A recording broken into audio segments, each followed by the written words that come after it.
Sir చిన్న పెద్ద అని ఎక్కడ లేదండి. ఇప్పుడు చిన్న సినిమాలు అన్ని క్రోర్స్ ఆఫ్ రూపీస్ కలెక్ట్ చేస్తున్నాయి. ఎక్కడ చిన్న పెద్ద ఉంది? అసలు ఆ చిన్న పెద్ద ఇలాంటివి తీసుకురావడమే తప్పండి నన్ను అడిగితే. ఇండస్ట్రీకి ఏం చేయాలి, ఏం కావాలి, ఎవరు చేయగలరు, ఎవరికి ఆ కెపాసిటీ ఉంది, వాళ్ళని ఎలెక్ట్ చేసుకోవాలి. ప్రధానంగా ఉన్న సమస్యలు ఇప్పుడు నేను డిస్కస్ చేసే అంత టైం లేదు, because I in hurry to go అండి. Because as you all know, Rajasekhar గారు met with an accident, he's on bed rest. నేను వెళ్తున్నా కొంచెం ఫైనల్ ఓటర్గా ఓటు అందరూ వినియోగించుకోవాలండి ఫస్ట్. అండ్ సమస్యల్ని మనం వినియోగించే ఓటు మన సమస్యల్ని పరిష్కరించే వాళ్ళకి వేయాలండి.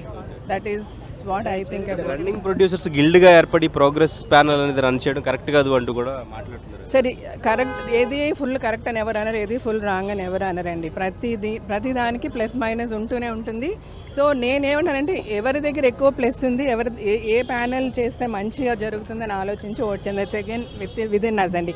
But my only thing is, a panel అని వచ్చినప్పుడు ప్యానెల్స్ కానీ చేస్తే ఒకసారి మనం ఓట్ చేయాలని నిర్ణయించినప్పుడు ఆ ప్యానెల్కి మొత్తం, అందులో ప్యానెల్లో ఒకరిద్దరు సరైన వాళ్ళు ఉండకపోవచ్చు, అదర్ ప్యానెల్లో బెటర్ వాళ్ళు ఉండొచ్చు. బట్ స్టిల్ ఒక ప్యానెల్గా గెలిపిస్తేనే ఆ ప్యానెల్ ఏదైనా చేయగలుగుతుంది, లేకపోతే ఎవరు చేయలేరు. ఫైనల్లీ రాజశేఖర్ గారి ఫ్యాన్స్ కోసం ఎలా ఉన్నారు? రాజశేఖర్ గారు ఈజ్ డూయింగ్ మచ్ బెటర్ అండి. ఇప్పుడు 4 weeks అయింది ఆయనకి ఫ్రాక్చర్ అయ్యి. నెక్స్ట్ వీక్ లోపల ప్లేట్స్ వైర్స్ అది తీసిస్తారు. Then he'll start walking. He's mostly Jan 15 నుంచి అగైన్ హీల్ స్టార్ట్ షూటింగ్. బైకర్ అయిపోయిందండి. He's doing for another new ఫిల్మ్లోనే జరిగింది, దానికి ఇంకా టైటిల్ పెట్టలేదు. Thank you.